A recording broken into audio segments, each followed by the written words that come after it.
O que começou como uma jornada de sonhos transformou-se num pesadelo gelado, marcando para sempre a história da navegação. A viagem inaugural do RMS Titanic, de Southampton para Nova York, é um conto épico de ambição, tragédia e da fragilidade humana perante a força implacável da natureza. Na noite de 14 de abril de 1912, o navio inafundável encontrou o seu destino nas águas geladas do Atlântico Norte. Um evento que continua a ecoar através do tempo, lembrando-nos das vidas perdidas e das histórias que emergiram da escuridão.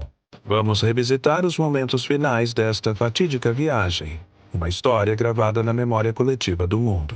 Nos primeiros dias da sua viagem, o Titanic era um palácio flutuante de tranquilidade e opulência, deslizando serenamente sobre as águas calmas do oceano.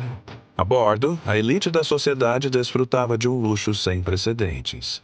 Figuras proeminentes como John Jacob Astor IV, um dos homens mais ricos do mundo, e o magnata da indústria Benjamin Guggenheim, passeavam pelos seus salões grandiosos e decks espaçosos.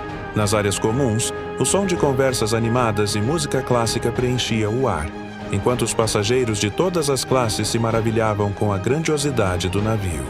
Nos seus aposentos, o experiente capitão Edward Smith, no comando da sua última viagem antes da reforma, supervisionava com orgulho a travessia, confiante na proeza de engenharia que tinha sob os seus pés.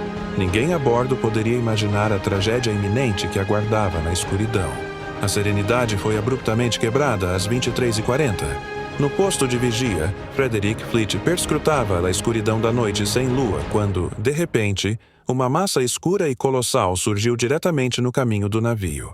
O seu grito de alerta, iceberg, bem à frente, ecoou pela ponte de comando. Ordens frenéticas foram dadas para desviar o navio e reverter os motores, mas era tarde demais. O gigante de aço, movendo-se a quase 22 nós, não conseguiu evitar o seu destino. A colisão não foi um estrondo violento, mas sim um som abafado e uma vibração arrepiante que percorreu o casco. Por baixo da linha de água, o iceberg rasgou uma série de buracos ao longo do lado estibordo, selando o destino do Titanic em meros segundos. O navio inafundável estava fatalmente ferido. O impacto inicial causou mais confusão do que pânico, mas, à medida que a água gelada começava a inundar os compartimentos inferiores, o caos instalou-se. Passageiros sonolentos foram acordados pelo alvoroço e instruídos a subir ao convés com os seus coletes salva-vidas. No meio da crescente desordem, figuras como Margaret Molly Brown destacaram-se, ajudando a orientar outros passageiros e a manter a calma. Iniciou-se o lançamento apressado e desorganizado dos botes salva-vidas, que partiram perigosamente abaixo da sua capacidade. Foi nesse momento que atos de coragem e sacrifício se desenrolaram.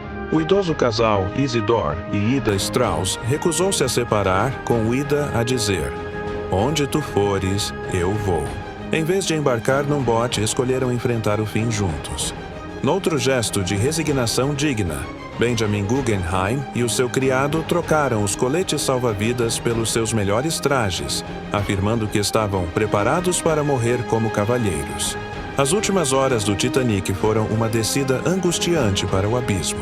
À medida que a proa afundava, o navio começou a inclinar-se drasticamente para a frente, tornando o convés um plano inclinado e perigoso.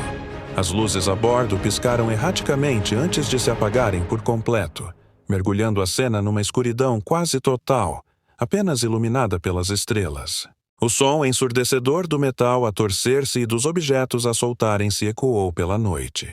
Então, num clímax aterrador, a polpa do navio ergueu-se majestosamente no ar, ficando quase na vertical contra o céu noturno. A pressão sobre a estrutura tornou-se insuportável e, com um estrondo monumental, o Titanic partiu-se ao meio. As duas secções mergulharam separadamente nas águas geladas do Atlântico, desaparecendo para sempre e levando consigo mais de 1.500 almas. A história do Titanic é mais do que um simples naufrágio. É uma lição poderosa sobre a arrogância humana, a divisão de classes e o heroísmo inesperado perante a morte certa. O seu trágico fim levou a mudanças radicais nas regulamentações de segurança marítima.